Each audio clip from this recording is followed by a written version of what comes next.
Hi, my name is Tasha and today I'll be reviewing the MySejahtera app. Who needs friends when you have the MySejahtera app following you around wherever you go? Literally. Is the MySejahtera app a step closer to normality or a step closer to constant surveillance? Well, stay until the end to find out.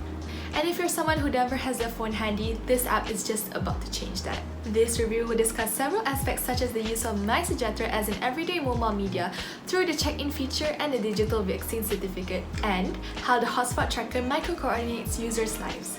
By using the walkthrough method by Light et al. 2018, I'll be focusing on various aspects such as the app's vision, symbolic representation, operating model, and everyday use. MySejahtera was launched by the Malaysian government in April 2020 during the early stages of COVID-19. As per the MySejahtera FAQ website, the vision of this app was to be used by people living in Malaysia as a tool for contact tracing to help control the spread of COVID-19 and to keep the public safe.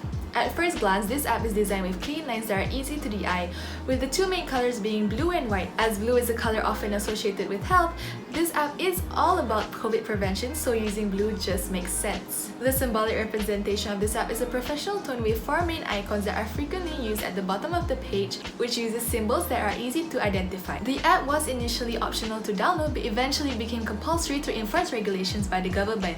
In February 2021, checking into the app was made compulsory for everyone in areas with access to the internet, as reported by ANIS 2021. And in early August, the government announced that fully vaccinated individuals would be allowed to dine in, but will need to present their vaccine certificate on the MySejahtera app, as reported by Zainal 2021. This app is now a part of the daily lives of people living in Malaysia, as this app dictates what they can do and where they can go. As this is a free app developed by the government, it's fair to say that the operating model is funded by the government. Unlike many other apps, MySejahtera does not have any additional charges where users can access all its features for free, because it's only right if a compulsory app remains free for equal access. So what does MySejahtera do other than follow you around? Well, for starters, this app accesses your digital footprint with the ability to check in anywhere you've been. Using a built-in QR scanner, users can scan the QR code provided by the premise for contact tracing. For many, it's already muscle memory to whip out the trusty MySejahtera app and scan before entering anywhere. As you can see in the screen recording on the MySejahtera app, since the everyday use of the app is a check-in feature, the check-in page will automatically pop up as you open the app, as one point for convenience. Additionally, if you've unknowingly come into contact with a positive patient anywhere you've checked into, MySejahtera will automatically update your risk assessment page on your profile, as you can see in the examples.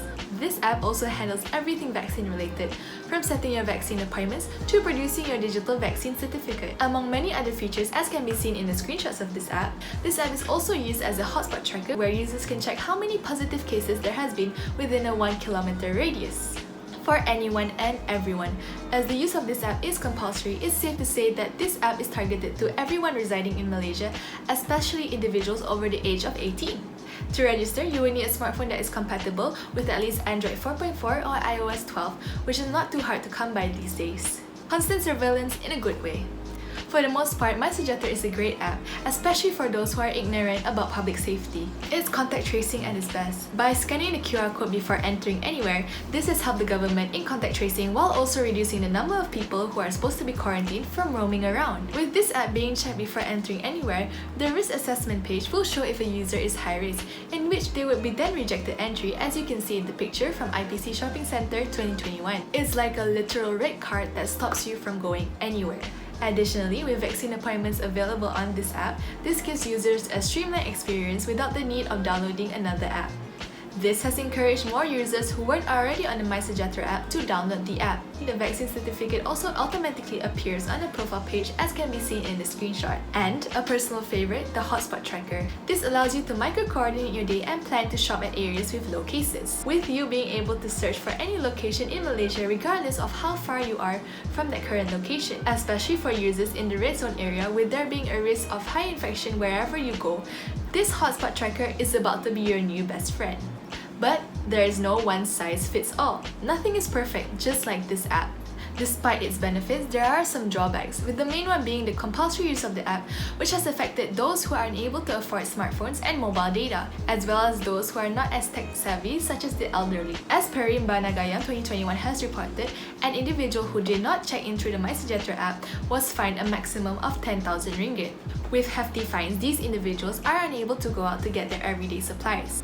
Although the government has provided leniency for areas with low connectivity to the internet, such as rural areas, as reported by ANIS 2021, it is still a problem as there are many people who are unable to afford decent smartphones and mobile data.